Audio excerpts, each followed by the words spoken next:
Road ప్రమాదాల్లో ఓ కుటుంబ పెద్ద చనిపోతే అతని కుటుంబ సభ్యులు రోడ్డున పడతారు. వికలాంగుడిగా మారితే కష్టాల సుడిగొండంలో చిక్కుకుంటున్నారు. ఇలాంటి వారందరి కన్నీళ్లు తుడిచేందుకు విజయవాడ సిపి రాజశేఖరబాబు ఆధ్వర్యంలో ఎన్టీఆర్ జిల్లా పోలీసులు ముందుకొచ్చారు. గుర్తు తెలియని వాహనాలు ఢీకొన్న ఘటనల్లో బాధితులను ఆదుకునేందుకు బీమా ఇప్పించి ఆర్థికంగా భరోసా కల్పిస్తున్నారు.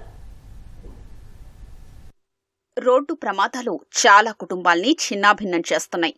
ఇంటి యజమాని ప్రాణాలు కోల్పోతే చాలా మంది రోడ్డున పడుతున్నారు. గుర్తు తెలియని వాహనాలు ఢీకొని మరణిస్తున్న వారి కుటుంబాల పరిస్థితి మరీ దారుణంగా ఉంది.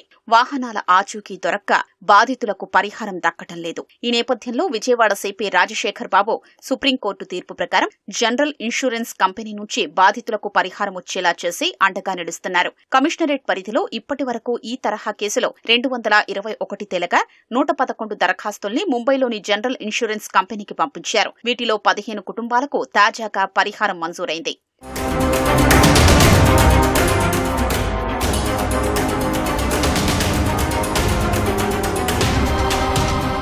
ఎన్టీఆర్ జిల్లా నందిగామ మండలం అనాసాగరానికి చెందిన వీరరాఘవమ్మ భర్త 2 ఏళ్ల క్రితం పనికి వెడుతుండగా మరణించాడు. రెక్కాడితే డొక్కాడని కుటుంబం కావడంతో తీవ్ర ఆర్థిక ఇబ్బందుల్లో పడ్డారు. వీరరాఘవమ్మకు ఒక కుమార్తె, ఒక కుమారుడు ఉండగా రోజూ కూలి పనికి వెళ్లి వాళ్లని పోషిస్తున్నారు. ఈ క్రమంలో చాలా అప్పులయ్యాయి. మరోవైపు కుమార్తె పెళ్లిడుకొచ్చింది. ఇలాంటి దిక్కుతోచని స్థితిలో ఉన్న తనకు పోలీసులు బీమా రూపంలో 2 లక్షల రూపాయలు మంజూరయ్యేలా చేశారని వీరరాఘవమ్మ చెప్తున్నారు. మాకైతే ఏమీ ఆధారం లేదండి. కూలికే వెళ్తామండి. చేసుకుంటే తిన్నట్టు లేకపోతే ఒక పాప ఒక బాబండి. మాకు ఇల్లు కూడా లేదండి. పారంబొకలో కట్టుకున్నాం. పాప పెళ్లి ఎలా చేయాలని మేము అప్పుల్లోనే ఉన్నాం. ఇంకా ఇప్పటికి మేము ఏమీ కట్టుకోలేదు. చేతకాక ఇన్సూరెన్స్లు కానీ ఏమి కట్టుకోలేదు. తెచ్చుకోవడం తింటం మట్టికేమో పని. అది వెళ్ళటమే మాకు కానా కష్టమైంది. పిల్లలు ఇద్దరిని చదివించుకోండి కష్టమేనా. దేవుళ్ళలాగా ఈసారు మాకు సాయం చేసిండు. ఏడవద్దమ్మా, ఒకసారి వచ్చి మీకు పని అయింది, ఏది ఆధారం లేదు కాబట్టి ఇప్పుడు ఇది పెడుతున్నాం. మీ అదృష్టం, మీ పిల్లల అదృష్టం. ఏది ఇంత మట్టికైతే మీరు తినబుట్టలేరు. తినబుట్టుంటే కనుక వస్తాయి. మేమైతే పెడుతున్నాం. అది నమ్మకం అయితే మేము చెప్పలేము.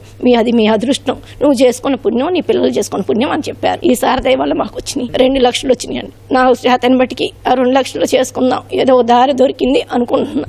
జీ కొండూరు మండలం హెచ్ ముత్యాలంపాడుకు చెందిన పాపాజీ అనే మహిళ గేదెలు తప్పిపోవడంతో వెతికేందుకు వెళుతుండగా గుర్తు తెలియని వాహనం ఢీకొని గాయాల పాలయ్యారు. ఇటీవల భర్త కూడా చనిపోయాడు. పాపాజీకి 2 కుమార్తెలు. ఇరువురికి పెళ్లైపోయింది. దీంతో వృద్ధురాలైన తల్లితో కలసి ఉంటోంది. పీకల్లోతు కష్టాల్లో ఉన్న పాపాజీతో పరిహారానికి సంబంధించిన దరఖాస్తును పోలీసులే పూర్తి చేయించి పంపించారు. అదృష్టవశాత్తు 50,000 పరిహారం రావడం ఊరటనిచ్చిందని పాపాజీ చెప్తున్నారు. స్టేషన్ నుంచి భాస్కర్ రావు గారు అన్నాయన, అమ్మ నువ్వు ఎట్లా యాక్సిడెంట్ అయిందిగా తెలియదు కదా, నీకు ఇలా 50,000 వస్తాయి, సంతకం పెట్టమన్నారు. నేను వచ్చే పరిస్థితిలో లేనండి, మంచంలో ఉన్నానన్నాను. కానిస్టేబుల్ గారిని పంపించి సంతకాలు పెట్టించారండి. వస్తాయని కూడా మేము ఉంచలా. ఈసారి మాకు దేవుళ్లాగా హెల్ప్ చేశారు.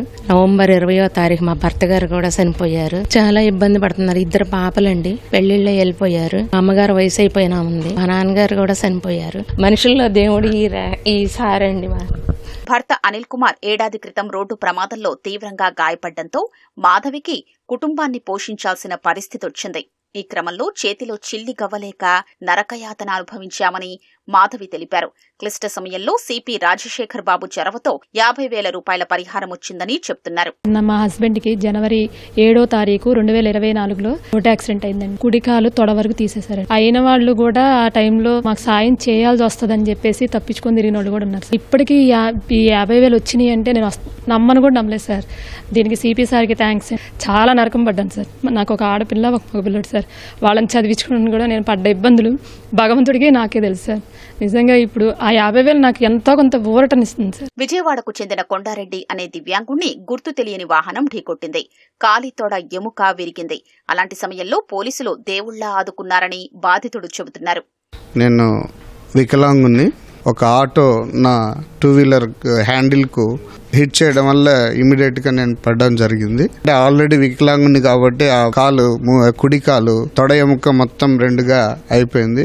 మాకు ఎటువంటి ఇన్సూరెన్స్ అవి ఏం లేదు. మా కొంతమంది దాతల సహకారంతో ఆపరేషన్ చేయించుకోవడం జరిగింది. పోలీసు వారు హిట్ అండ్ రన్ వెహికల్ కింద అది కేసు బుక్ చేయడం జరిగింది. తర్వాత పోలీస్ వారు నాకు ఫోన్ చేసి పిలిపించి మళ్ళీ డాక్యుమెంట్స్ అన్నీ తీసుకున్నారు. హండ్రెడ్స్ ఆఫ్ క్వారీ ఉన్నప్పటికీ కూడా ప్రతి ఒక్క కోణంలో అన్ని నిశ్చితంగా పరిశీలించి 1 month లో కల్లా మనకి కంపెన్సేషన్ ఇప్పించడం అనేది చాలా ఆనందదాయకము. హిట్ అండ్ రన్ కేసుల్లో గాయపడిన బాధితులకు న్యాయం చేసేందుకు అవకాశం ఉన్నా చాలా మంది అధికారులు దీనిపై దృష్టి పెట్టకపోవడం విచారకరమని విజయవాడ సిపి రాజశేఖర్ బాబు అన్నారు.